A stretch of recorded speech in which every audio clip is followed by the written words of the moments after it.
Good evening. Welcome to our first town hall meeting of 2026. Today is Tuesday, February the 10th. We're thankful for you showing up tonight. Good. Our format for tonight, first we're going to talk about a few projects going on, talk about SPLOST 27 and the important vote that's coming up on that on May 19th. And then we'll open the floor up to any questions or comments on subjects that are on your mind. So on some updates, go down State Route 53. After you pass Morris Ford Road going towards 78, you'll see some clearing along the side of the road. That is not a widening project. That is Georgia Transmission Lines putting in a high voltage line going to the substation just before you get to Ashland subdivision. You also may have noticed across the street from us, we have some big green pipes laying on the ground. And that is our discharge line coming from Calls Creek Treatment Plant to the middle Oconee River. That'll be discharging up to 1.5 million gallons a day of treated water after it's treated when we reach that level.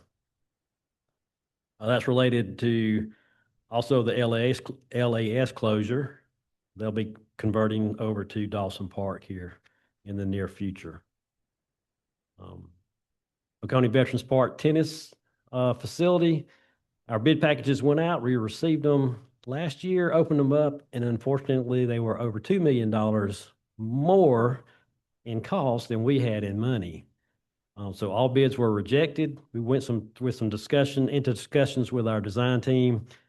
We've got some pretty good ideas on how to get the cost down. So we're working on an updated bid package that should be going out here before the end of the second quarter of this year. Once the tennis is completed, Herman C. pickleball conversion will take place. And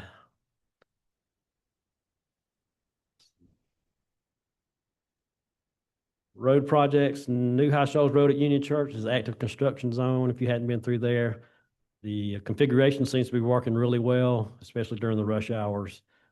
Colin Ferry to Astondale, construction will start there here in the next few days. Cold Springs at Clotfelter, we have a concept plan. This is at State Route 53 where that Cold Springs is closed from Snows Mill, between Snows Mill and 53.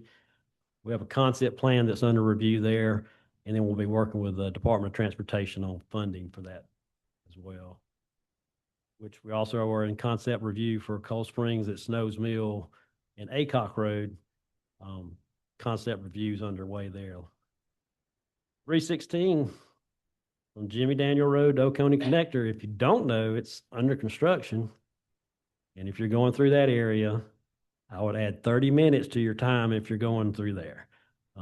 Lane closures are going to be frequent. So it's going to be a tough road for a couple years.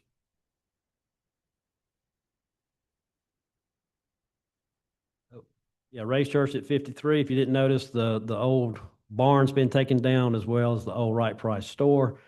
So that's our final certification on right of way. We are on schedule for a June let for that project.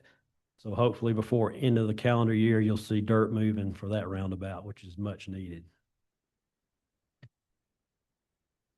Now we're going to chat a little bit about SPLOST 27. That'll be on your May 19th ballot. We're expecting to collect anywhere from $75 million to $90 million on this one. It'll start October 1st of 2027 and run to September 30th of 2033, pending your approval. This is a continuation, so with a vote yes, that'll keep our sales tax rate at 8%. This is also divided amongst our cities, so Watkinsville will receive up to $7 million, Bogart up to $2.8 million, North High Shoals up to $1.1, and then Bishop up to $714,000. All those allocations are based on population. And that'll leave roughly about 78,600, 78,600,000 rather, for projects in the county.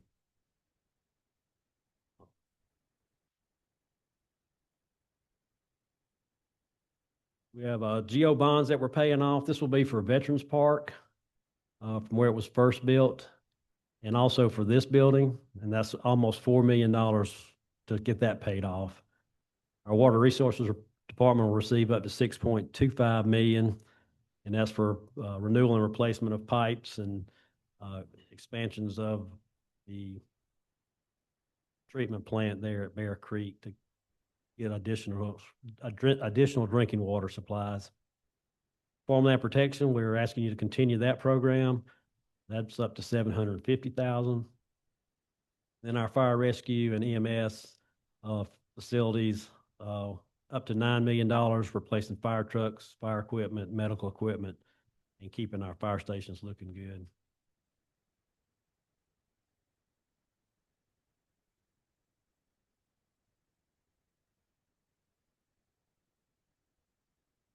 Historic and scenic properties. This is locations like the Eagle Tavern, William Daniel House, Central Schoolhouse.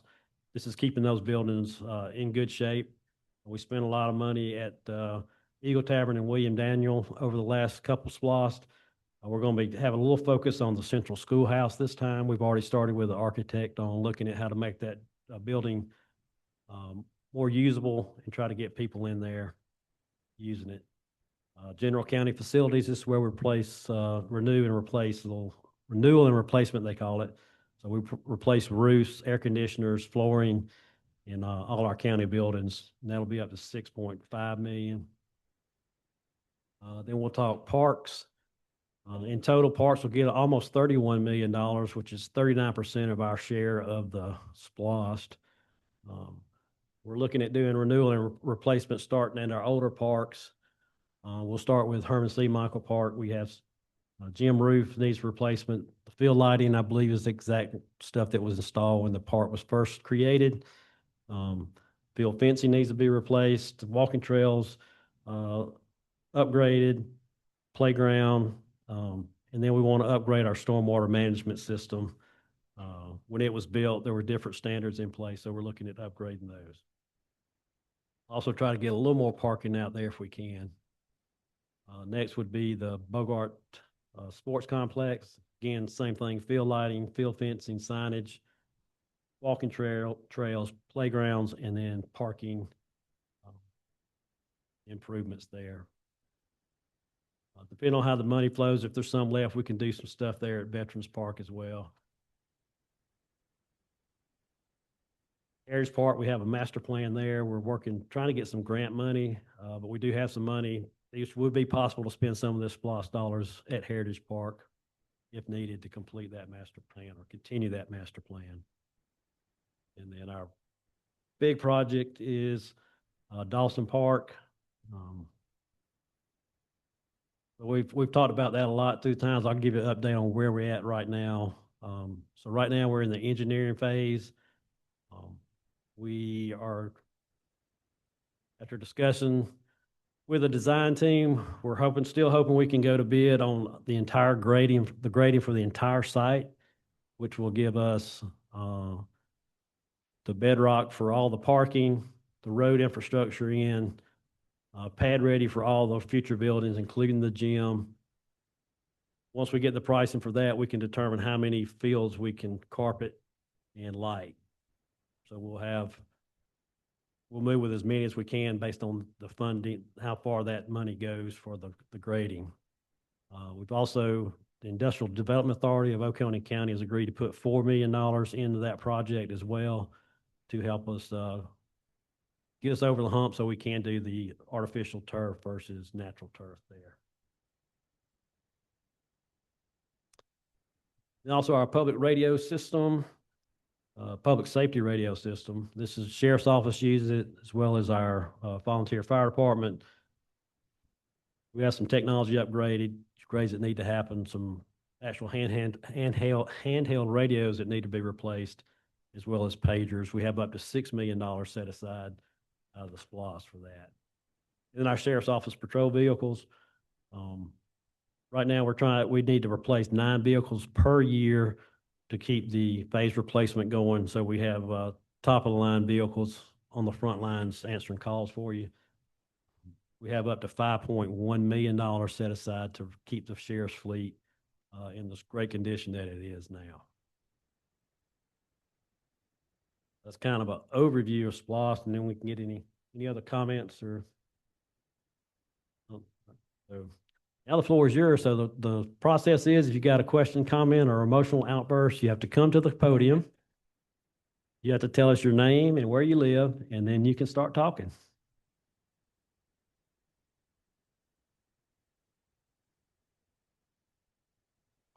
Hey, I am Jeff Hood from Julian Court. So kind of two things, but to me, one of the big ones, and thank you to Representative Gisler for being here, and that kind of the direction I want to go, not him specifically, but what's going on at the Capitol. They're all saying we're eliminating this, eliminating that, state income tax, property tax, but we know that it costs money to pay our school teachers and have law enforcement. So what are you guys hearing, or have you had conversations? Because I'm seeing all the pom-poms on one end, but I'm not seeing the other end. Really, nobody's really talking much about how the county's gonna make up for that missing revenue if they truly eliminate homestead property tax. So I would love to hear what any of you think about what's brewing at the Capitol. So we have been in contact. We have a Association of County Commissioners of Georgia. They are up actively lobbying and working with the author of the bill to try to sort out. I'm thinking everybody's starting to see how complicated this issue is. Right now, the proposal shows that all homesteaded property will be exempt from property tax by 2032. And then basically counties get 3 pennies and school systems will get 2 pennies, but you don't get to go above the 9% that's out there now. So you'll have to reallocate some of your current pennies that you're collecting if that goes through in its current form. There are things they're talking about called assessments for like fire safety and EMS service and that type of stuff. Don't know how any of that's going to look. There's going to be a lot of changes for it finally. I think it got its first hearing today. I wasn't able to listen to it and see what all was discussed, but we are actively involved in trying to point out the impact of Oconee County if these things go through. Right now, we're working with the tax commissioner and the property appraisal office to get our numbers together so we can provide our representatives with, all right, here's the real dollars for Oconee County and what that's going to look like. We're watching it. Yes, sir. Since we have the representative here, was there somewhere in the documents that y'all would take up direct funding for the sheriff's departments? You hadn't seen that one? You need to go back and look. It's probably somewhere far. I'm just joking. That's how bad. I mean, to me, for the state legislature, if you entertain these things without looking at what actually going to do to us. Because the sheriff, we all get along with the sheriff, but he's got to run that operation, and that's the big one. And they run a jail. They've got to have that fleet because you want the deputies to get where they need to be. We want the deputies in the schools. And I don't hear anything about how that's going to be dealt with. The sheriff, he can go get it. And he just bring the bill to John. That's how it works down at the local level. And I just find it amazing to me that I've always said, that you remember I told you this, we are not safe when they're in session. No man, woman, or child is safe in the state of Georgia when those folks are in session. Because they'll do this stuff. I'll say this. We have tried. I think I've been on long enough to have voted for every millage rate reduction. We've reduced the millage rate from 8.48 when I came on. We're down to 4.1. 4.4. How many counties have been doing that? and we're going to get smashed. At the end of the day, kick to the curb. And they'll all get the picture. Just stay out of the picture because I blame you. So I just find it amazing to me. Can I speak to Jeff's concerns? There's going to be a lot of unintended consequences like there is with anything that happens, whether it's on the local, state, or federal level. So we'll just have to see what comes out at the end as far as this. One of my things, Jeff, that when I first ran when 2020 was listening to, especially our senior citizens who was expressing desire for increased, relief from property tax. And I think that two things that we did that went a long ways in that. Unfortunately, there was a majority of the communities in the state that decided to opt out of this recent law where they allow a freezing of the homestead, I guess the valuations. As you recall, the county, along with the school board, worked to increase homestead exemptions for not only seniors, but for all homeowners. And it took 20 questions on the ballot to get that done? But I have to hand it to the citizens of Oconee County. They knew the importance of that.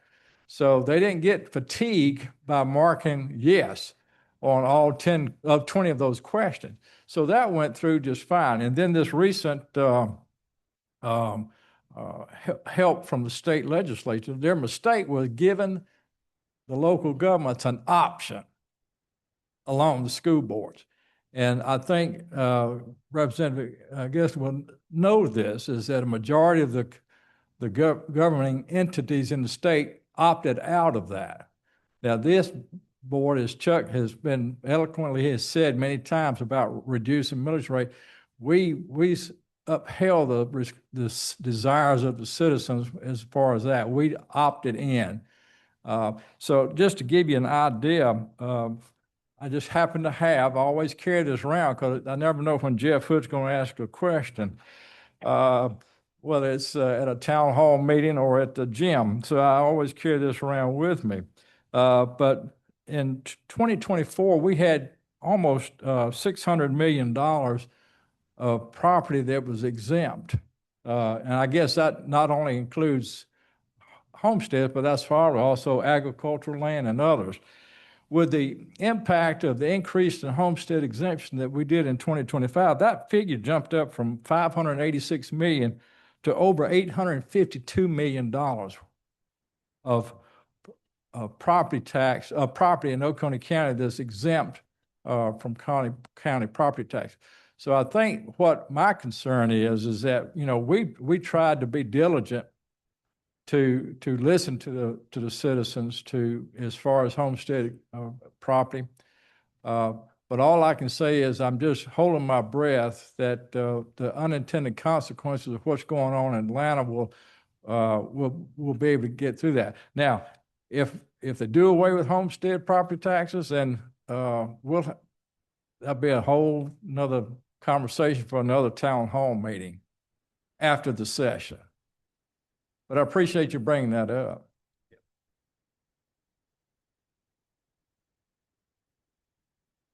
And I will say, and correct me if I'm wrong, Mr. Representative, but all of this has to be a constitutional amendment. Is that correct? State income tax elimination? Yeah. So that's going to be a heavy lift, crossing the aisle and getting enough people on board in the General Assembly, 2/3 in both chambers. And then it would go to the voters in November. So we'll see. But I'm on your side. I appreciate what you're doing, and I don't get it because I don't see how they're gonna, make up for it any other way. Hey, but I did want to change subjects. So about 3 weeks ago, the Georgia Department of Transportation had an open house at Mars Hill about 316, and I know Chairman Daniel, you were there in Amory, and then Representative Gisler. And so I think where I live, we're going to be impacted off Julian Drive. And I'm not coming to complain. It's just a concern.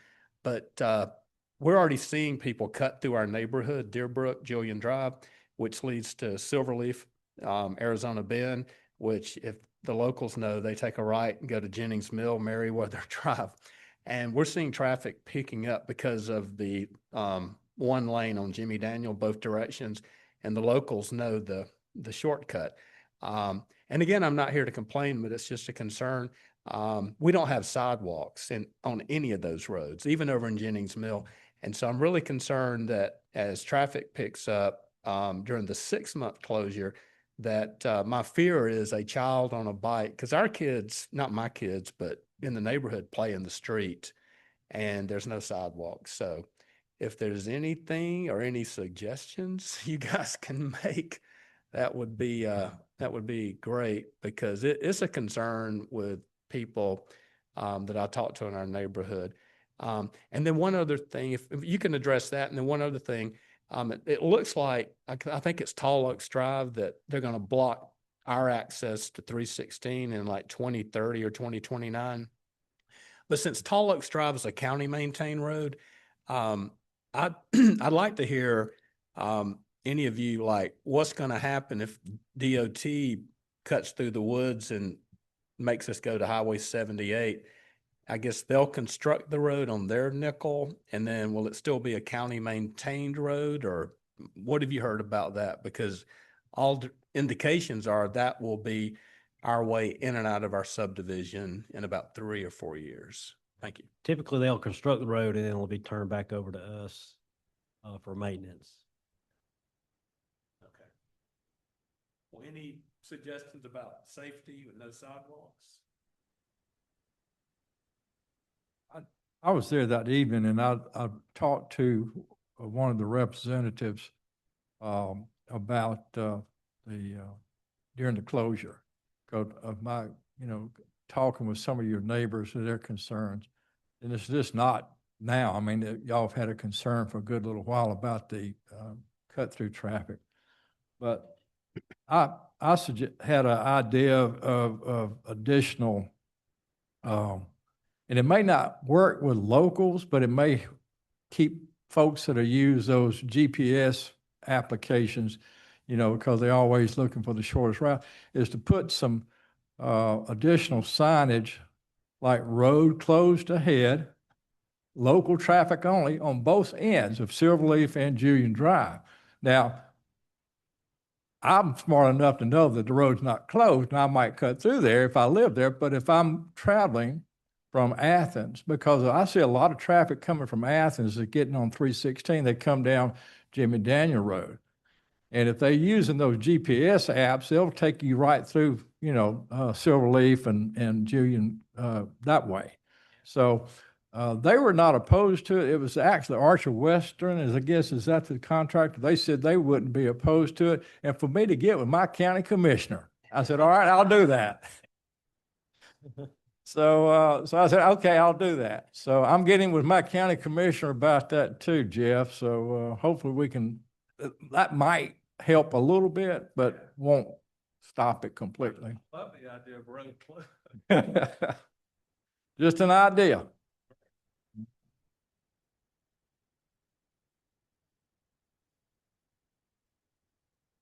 I'm sorry, I said I wasn't going to say anything tonight.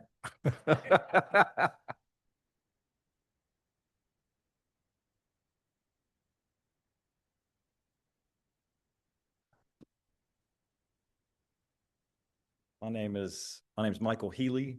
I live off Simonton Bridge Road, Poplar Ridge Lane. And I emailed you guys about a week ago, and you replied back. It was about some sidewalks, and you replied back with information about the master trail plan, which is a great plan. And I guess I have a couple of questions, or just a question and a comment. One question is, if I probably could have asked and should know already, but like, what's the rough timeline for those priority levels in the master trails plan? And my comment is, I live off of Simonton Bridge Road and just love that new Thomas Farms Park and Preserve, and love the fact that sidewalks are about to be extended to connect it all the way to Wire Park. And that's just like a kind of a partnership thing between city and y'all helping with right of way or something, and then the church and Wire Park doing some gravel, I think, to connect a path. It's great. Love it.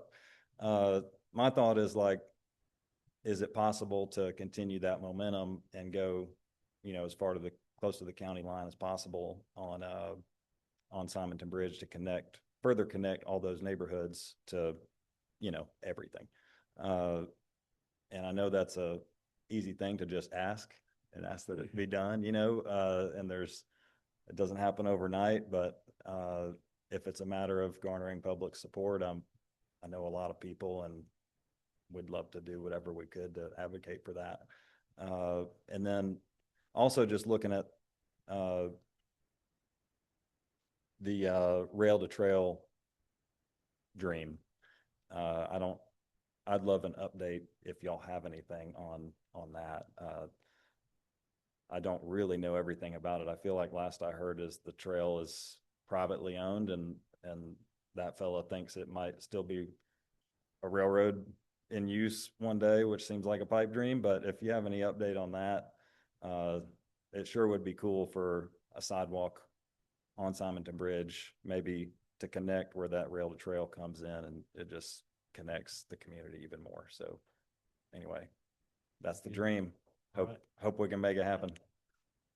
We'll start with rail line because that was the only thing I remember right now that you talked about. No, just kidding. That is privately owned. There's we were approached several times about the interest in selling, and it just hadn't been there. There's still a lot of people interested, so that conversation will continue on when it's appropriate. Then on the trail plan that we have now will be the focus when funds come available, and that's kind of what slows us down. Everything that we do is the amount of money that's available to do those type of things. To change the focus from the existing trail master plan to another project is going to be difficult. So grabbing up Simon and Bridge Road, taking it over a plan that's been vetted by the community and through our citizen review process is going to be a big hurdle for sure. So as funding comes available, we'll start working on the next part of that. What would it take for it? Well, I guess next time we update the master plan, it'd be the time to come and talk through that. We're probably another 4 or 5 years out from that. If I may, because I live in that neck of the woods.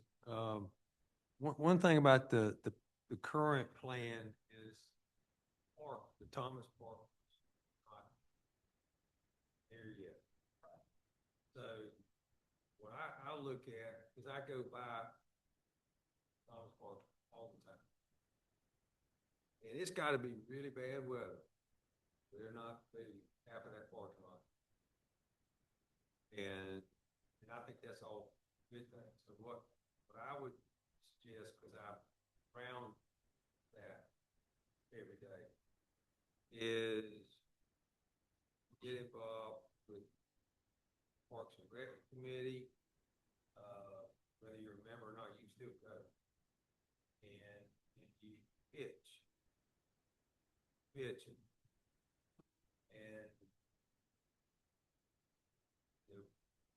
as John said, we're in the baby infancy of that park, what it's done to the area. So that's what advice I would give you. That you just keep pitching it, and there's certainly a possibility of, during meeting, wherever, where the citizens, John's right, it's a citizen. But now that we've got a park, what is that feeling now? Is there room for modification?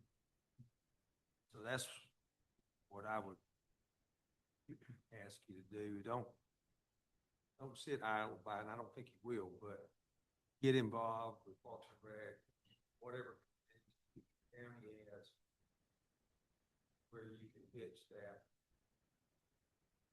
idea. Because traffic standpoint, it's, we have folks park there, now look at car tax. A lot of people like it, so. But, you know, as John said, everything's funded. So you gotta put it in a position where maybe the funding comes. Sorry, I'm not talking about you. Come on back up, because there are people watching remotely and it's hard to hear from you. And I get that a plan that's been voted on by everybody, you can't really just forget about it and then to say, we want to go do some other project, you know? So I get there's a responsibility there as funds become available. And I wouldn't say don't do that plan, because I think it would be amazing, you know, when that big loop is connected, you know, that's going to be great. So I guess if there were room for another phase of that plan or something that would be done alongside whatever next phase could be done, it seems like unless we could vote to amend that plan, then it would just have to be some sort of public-private partnership, I guess, because then it would be something different. Would that make sense? Well, it could be, just like with the bridge that's being done now. Right. That was a grant. Yeah. And so, you know, there may be several opportunities for grants, and that could certainly speed up the process. Okay. Yeah, so I'd pursue that as much as you could. We got our legislative representatives here, so that'd be a good question for them. Sweet. Thank you very much. I will say this, much criticism got that first. Little Log Mountain, Right. if he hadn't done that, it would, you know.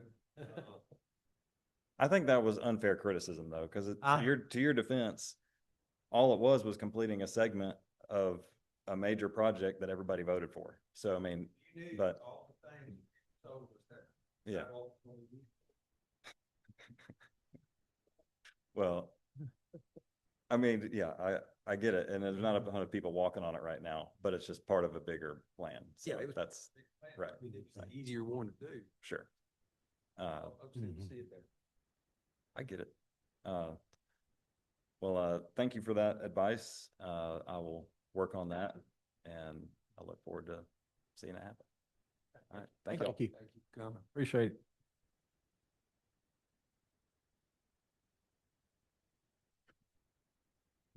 Gentlemen, thank you for allowing us in tonight. I don't want to belabor the point, but I do just want to take the opportunity real briefly to Tell kind us of. your name and. I will. Yes, Philip. My name is Philip Bloom. I'm a lifelong resident around here, husband, father, and business owner here in Oconee, and have been speaking with my friend Michael about the concept of this maybe 1.5 mile extension. It's maybe a new idea. It wasn't part of that plan, like you mentioned, and I'm hearing that there might be some creative opportunities to find a way to fund a project like that would be outside of scope. But I do just want to take the opportunity to maybe speak to what I perceive as the real kind of magnified value that small mile to 1.5 miles of extension to the sidewalk would present for Watkinsville now. The latest business that my wife and I are starting, we're about 3 years into physically doing the work to open Apex Climbing and Spa at Wire Park, which is a local business that some of the community has long anticipated and very excited about, but it's also a center that will, we expect to be a real tourist draw for a lot of incoming competitions, teams, events. Related to that, I also live on Simonton Bridge. We just moved there to make this happen. So we have about 6 acres right at the top of the hill before you head down to the river on Simonton Bridge. And the opportunity to use that for our summer camps, our summer day camps with our climbers, we're looking at potentially being able to host incoming groups and RV camps and that sort of thing on our property. And then that's just besides the 490 households that that little extension of sidewalk would allow to access everything in Watkinsville.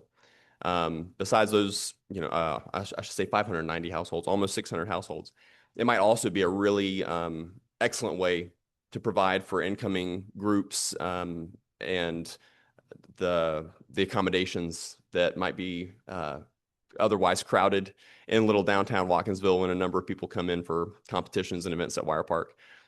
So just wanted to speak that kind of publicly for the first time. We've only spoken about the rock climbing gym and spa publicly, but that aspect of summer camps and events coming in, I know the city is starting to get involved in the tourism department, helping promote that part of what we'll be providing. And so, so in that sense, that sidewalk would be really useful to maybe campers traveling between pieces of the event, just an extension of what's going on in downtown Watkinsville. Thank you.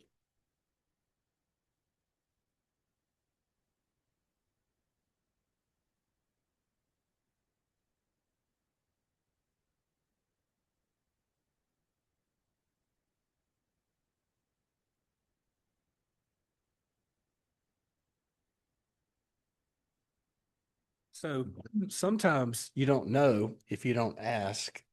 Has any technology company approached Oconee County about building a data center here? No. Okay. Well, Columbia County and City of Covington, I think they're getting data centers, and City of Covington and Columbia County say they're going to eliminate homestead property tax because of all the revenue their data center is going to generate. So maybe there's your solution. If the state gets their way, you can go find a data center and Maybe so. cover the shortfall in revenue. So, or maybe an ICE detention center, maybe the federal government will see some of that. So just trying to brainstorm. Yeah, I think you're looking at the place on Tall Oaks Road right now. You gonna provide all the water? Well, Yeah. I guess that's the problem. The water. Challenge.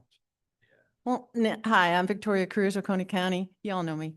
Now that Jeff has brought up that subject, broached that topic, I did ask for your assurance, Chairman Daniel, that we would not have a data center here. You said we didn't have room, but I understand the state of Georgia is now asking for. What I'm saying is, what I told you, I believe, was we don't have the water supply this based on the technologies they're using now. We Okay. could not supply water. That Well, would I understand. us I've for many heard all the concerns. I've heard all the concerns, the water, the price of energy that would go up for the citizens in the county. How would that supply be given to the data center? Would we be talking nuclear? I mean, there's all sorts of things. But what I'm hearing now is that the push is to put these data centers in space. I mean, no, you might have thought it was science fiction a couple of years ago, but it's Elon Musk wants to do it. He's already hiring engineers to, get things built and the way to do it. And the benefit of having the data centers in space is that you don't need extra cooling there. You don't need water to do it. And you don't need energy because they have a way of directing their solar panels towards the sun at all times while keeping the data part that's running away from the sun and cool. So, that to me sounds a whole lot more feasible and a whole lot more doable because of who's doing it than scraping thousands of acres of farmland or forest land, which will be hard to reclaim, putting these huge cement and metal structures on them. If the technology for the ground ones is going to be obsolete in a couple of years, because it'll be so much easier to do it all from space.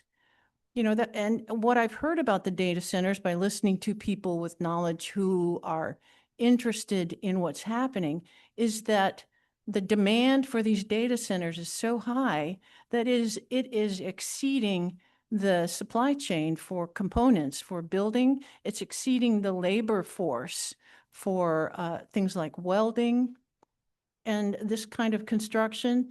I mean, they are reasonably sure they can make a lot of them because once you do one, the plan is pretty basic and they can keep putting them up. But then you're going to have the supply chain for what's supposed to go in them. And who's going to manufacture all that internal stuff that's needed for a data center. So you could build the building relatively quickly compared to how quickly you can put the components in to make it work and make it profitable. Meanwhile, counties and states are giving all sorts of tax credits to these data centers because they think they're going to bring in a lot of jobs. But actually, once they're constructed, there are very few jobs. The instrumentation does what it's supposed to do by itself, and you may need maybe a 10 to 12 people who rotate in and out to just maintain them in a working condition. And so aside from construction, you're not going to get a lot of employment. And that construction is going to be temporary, it's going to be transient. And so the long-term benefit for the state and the county is not what you might think. And so that's something to consider. And certainly when Elon Musk puts his mind to doing something, he does it. He doesn't put out stuff just willy-nilly and doesn't achieve it. Nobody would have thought 10 years ago that he'd be sending up rockets as easily as he is now. So I don't put anything past him, but I do know that space data centers are more environmentally friendly than what they're trying to put in down here on the ground. So just something to consider in the long term. Don't get wooed or tempted into something that may be a boondoggle later on. Because what do you do with that? What do you, except for a detention center? What do you do with that huge building? And they're all over the country. They're all over the state right now. They're going up, and they are thinking that within 2 years, they'll be launching the first one. 2 years. Like I said, some of these data centers won't even have the equipment they need yet. So just something to think about. Are you thinking that we want one? No. I'm just saying, don't be tempted. Somebody may come in and give us a whole lot of water and Chairman Daniel will say, okay, let's go. If water is the only thing, let's do it. Let's do it. Where are they going to get the water? Maybe they'll improve the water before they improve. Oh, mention. Well, okay. I understand. I Because- believe my chairman when he tells me it's not going to happen. I'm not saying that there's a plan that you're going to put one in and that we'll all have to storm this building and, raise heck. I'm not saying that, but I do know that you go to meetings of other county officials. And if you are more informed about what the future might hold and what a problem those data centers might be in 2, 4, 10 years, when it's no longer profitable for them to operate here, just, forewarned is forearmed. And share the information, please, or look into it yourself and see if I'm just blowing smoke. Thank you. Maybe that's a way we can get our gym at the Dawson Park. Yeah, I see it. Might be able to convert it. What? Well, if we had a real high ceiling where we could put basketball courts in there, we might be able to condemn it or something. Now, in defense of Ms. Cruz now, y'all need to recall the history of where the Caterpillar manufacturing plant was. Back in the late 70s, early 80s, IBM came into this community and assembled several tracts of land, on total 900 acres. IBM did. And so that set everybody on fire. Well, guess what? What happened, what you're talking about with Elon Musk happened with IBM. Their business plan changed and they didn't need that 900 acres anymore. So you're exactly right. What may be, needed today may not be in existence or needed in the future. So I agree with Chuck. I mean, I've already been, reading about these grandiose plans where they, doing away with property taxes. I'm not sure if you're ready to sell your soul for that, so. Uh, and as far as incentives, especially incentives, living in Oconee County, I don't want to ruin it with a, data center or an ice facility for that matter, Jeff. That's right. Well, that was very interesting. I learned something. I'm Tony Lathrop, Old Barnett Shoals Road. So my question pertains to the new park, Dawson Park. And I guess I've had this question for a while. I know the first thing that is advertised needing to be done is decommissioning the land application site.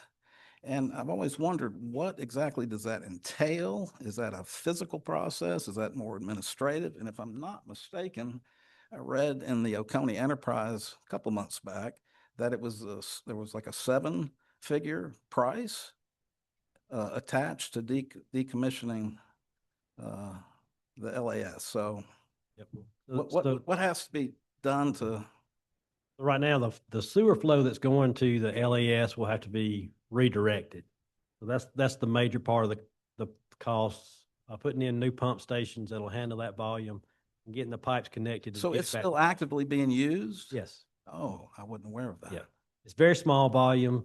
So that process is underway now. The new pump station is being constructed. The lines are being laid in. Once that's complete, then we'll start switching the flows, stop inbound, and we'll decommission the ponds. That'll be a draining down, removing the sludge. There are very thick liners that are in each of the sediment ponds. Mhm. Those will have to be taken out and disposed of. And all this will be done under the direction of EPD.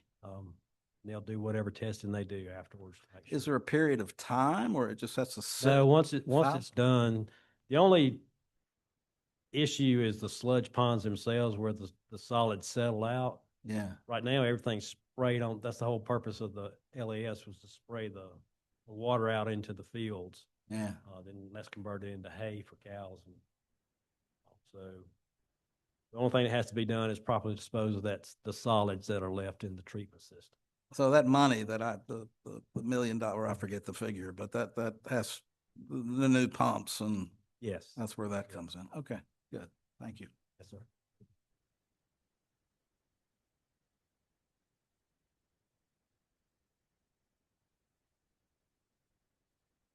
Somebody want to talk about park? Have at it. I'll start off. When John came to me, and I'm sure he did to the other commissioners about the opportunity we had out at the LAS site to turn that into a park, I mean, that was, not many governments have 250 acres in that kind of location where they can give it back to the people in some park. And, my opinion has been from the get-go that we are deficient with facilities. And I don't say that, in a mean way. It's just the way it is. The county has grown with young folks. And when I moved here with a 2-year-old who's now 40-something, things have changed. We got a lot more young people. And we have relied on the school system to provide facilities. Some time back, the county and the school system had a problem with each other. We got through that. But what it was clear to me, because I'd been on the school board, and I remember the days when we provided that space for county. And, so, but the school system cannot provide the space like they used to. Regardless of our past, bad days. And I use this example when my daughter was playing basketball at Oconee Middle, there was one girls team, one boys team. Now they've got two girls team, two boys team. So the stress put on the school system to provide athletic facilities has grown. And we are fast grown out of our clothes. And I looked at it, I said, because I go to watch my granddaughter who's 12, and she came up through Parks and Rec, now playing middle school stuff. But her baby brother is fixing to turn 8, and he's totally involved with Parks and Rec. And I think he's had two telephone calls where they couldn't use the elementary school gym. We have no backup. There are situations where young folks in Oconee County are in some type of travel situation, but their mama and daddy pay property taxes in Oconee County. And so I don't look at Parks and Rec versus these others. They are Oconee County kids. Personally, they deserve a shot too. There's just nothing at Parks and Rec. These kids have advanced past mama and daddy ball. But like my granddaughter, she comes back in the evening after playing soccer for middle school, and she's out at OVP with one of those groups, and they're paying the county to use that facility. I think the last number I heard is like $30-something thousand to use the facility. So we got kids going into Walton County practicing because we don't have a place for them. And I'm not going to say I didn't see it, didn't know about it, because I do. And then I'll stop with that. And this is an important issue. The term sports tourism has come up. And I probably one of the first ones that brought it because I would go out to Texas to see my son in Texas where he lives. They got more athletic facilities than you can find. And I knew we couldn't match that. But we can do better than what we got. We can provide more space. And that opens up the possibility of tournament play, but I have never said one time that tournament play would override Parks and Rec, ever. We'll make sure everybody understands that. That's just a sidebar to it. And what I've seen is there's opportunities there where we can bring in teams, whether it's the schools needing the facilities or somebody else, and we can have tournaments that will bring people in that will help small business. And so that's where that came. So where we're at, in my opinion, we got to figure out how to get the whole package done. I wish that there would have been more parents here tonight to express what I hear all the time when I go out of OVP or some other place. And, but I think that's what we got to work on, and we got to get the whole package. Now, I'll be honest with you. I probably would package the SPLOS as to what in Parks and Rec, where the money goes. I think that building that would have the basketball and the volleyball and anything else you can put on the floor. to me is critical. We're bad. We can have the fields, which I think is great, but we got to have that building. Because we got, I mean, there are teams of Oconee County kids. There may be 300 to 400 girls, 300 to 400 boys playing basketball in different travel kind of stuff, but they're all Oconee County kids, and we don't have any place to put them. Just that simple to me. I mean, it's so I'm telling you my pitch. These guys have heard it, but I think that we got to figure out a way to get this whole thing done. That's what I'm gonna work on. We got to vote. So, y'all got some thoughts? Have at it.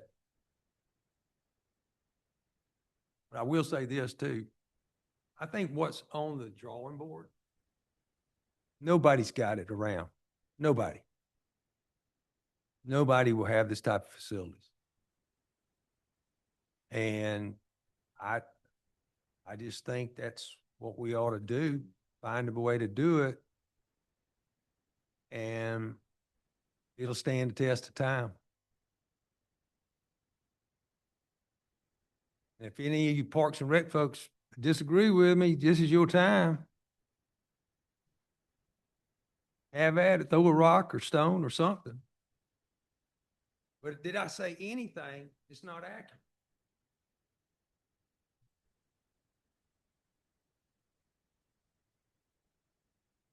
So anyway, the kids, we're such a family-centric county. That's what separates us. You go to a school function and you can't find parking places. And this is really, as much as we gave back through senior tax breaks, millage rate breaks, this is just another big break given back to parents and grandparents.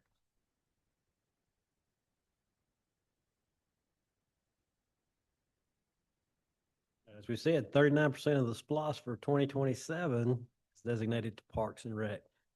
So, we'll be having some stuff coming out on social media. We're working on a website landing for you to look at and kind of show some of the projects we're talking about, examples.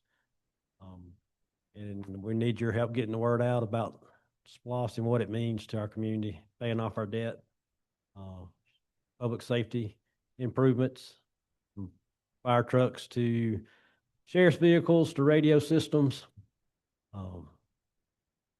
We do a lot of renewal and replacement that keeps it off property tax as well, from replacing roofs, redoing gym floors, stuff along those lines. No other questions or comments? We'll stand adjourned. Thank you.